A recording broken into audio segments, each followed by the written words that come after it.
Hi, I'm just going to go through a few gurnard tips for catching gurnard.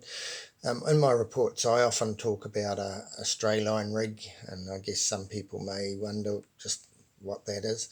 So when I'm stray lining in shallow water, like 2 to say 5 metres, if there's not a lot of current around, I just use a tiny wee sinker like that. I have no idea how heavy it is, it's just a little sinker.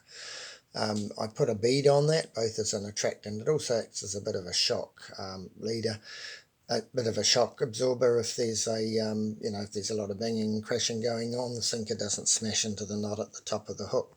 And if I'm targeting gurnard, I use a 20-pound main line, which is what this is. Can tie it straight onto the main line, but I tend to use lighter gear than that, and I have a 20-pound leader tied to it. No swivel, just straight onto this. Is tied straight onto some 6-pound braid or something like that. If I'm targeting snapper, I'll use a 60-pound leader and an 8-burrow recurve hook. So quite a lot bigger. And even a small snapper, you'll still catch an undersized snapper on that even. No problem at all. A lot of people go too small with their hooks, and that tends to gut hook them. The reason I use a small hook for gurnard is it's easy to set that hook when you're using light trace and light line. It just makes it a whole lot easier. And the reason we use light line is because of the high current that's in the Manukau Harbour.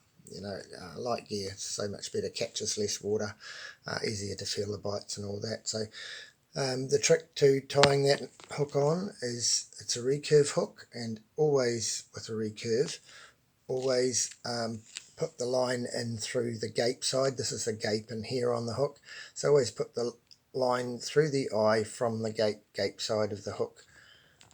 Give yourself plenty of line to work through, and just tie a uni knot around the shank of that hook and snell that hook on. You only need to go around about 4 or 5 or 6 times, whatever you feel like.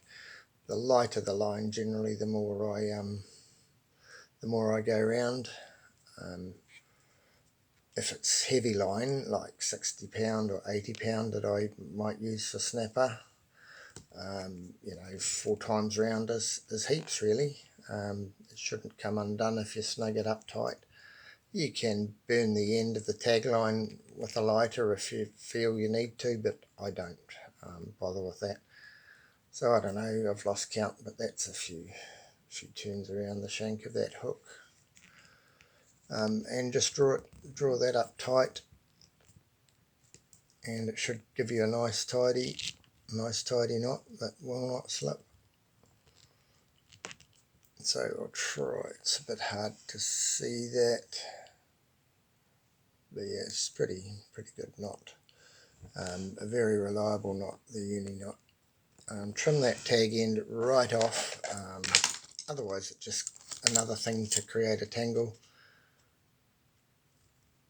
Nice and shortish, and that's all there is to it. That's a stray line rig that I'll use for gurnard.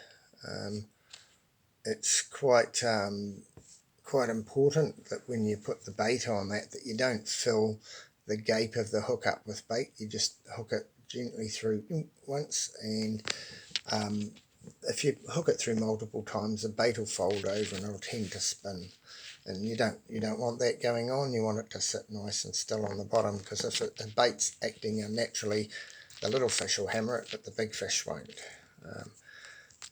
And that's as simple as that, and that's a rig that you'll cast out. You can go up to even an 8-ounce sinker if there's lots of weight, if there's lots of current, if you're fishing deep water, like 20 metres even, you might want to go to an 8-ounce sinker. That's fine, but you only want enough to hold it on the bottom, so there's less resistance when the fish picks up the bait and he doesn't think there's something unusual going on there. So that's it, easy, eh?